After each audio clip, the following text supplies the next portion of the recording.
Acompáñenos a un recorrido por el municipio de Aguadas. Aguadas es un municipio colombiano que está ubicado al norte del departamento de Caldas.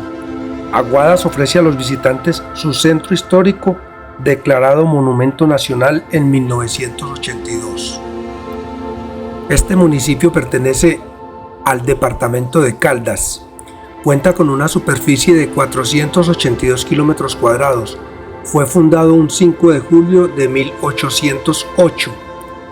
Tiene una altitud de 2.214 metros sobre el nivel del mar y tiene una población aproximada de 23.000 habitantes. Su gentilicio es el aguadeño.